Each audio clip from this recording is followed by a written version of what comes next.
Good evening, London.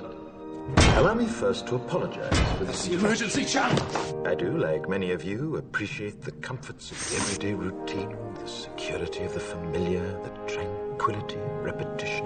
Bloody hell. I enjoy them as much as any bloke.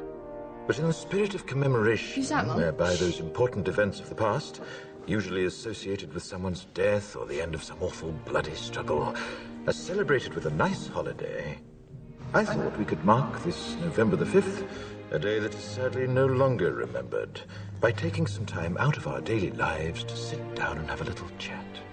There are, of course, those who do not want us to speak. Just let me think. I suspect even now orders are being shouted into telephones and men with guns will soon be on their way. It's Chancellor Sutler. Damn it! Why?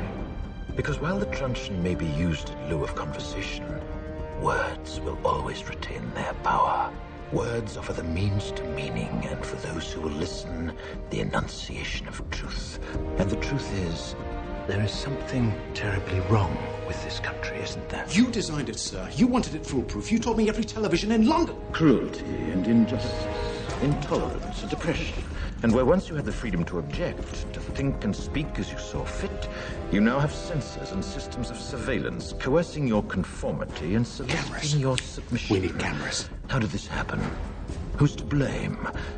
Well, certainly there are those who are more responsible than others, and they will be held accountable. But again, truth be told, if you're looking for the guilty, you need only look into a mirror. I know why you did it. I know you were afraid. Who wouldn't be? War, terror, disease. There were a myriad of problems which conspired to corrupt your reason and rob you of your common sense. Fear got the best of you, and in your panic you turned to the now High Chancellor Adam Sutler. He promised you order, he promised you peace, and all he demanded in return was your silent, obedient consent. Inspector, you're almost through. Last night, I sought to end that silence. Last night, I destroyed the Old Bailey to remind this country of what it has forgotten. More than 400 years ago, a great citizen wished to embed the 5th of November forever in our memory. His hope was to remind the world that fairness, justice, and freedom are more than words. They are perspectives. So if you've seen nothing, if the crimes of this government remain unknown to you, then I would suggest that you allow the 5th of November to pass unmarked.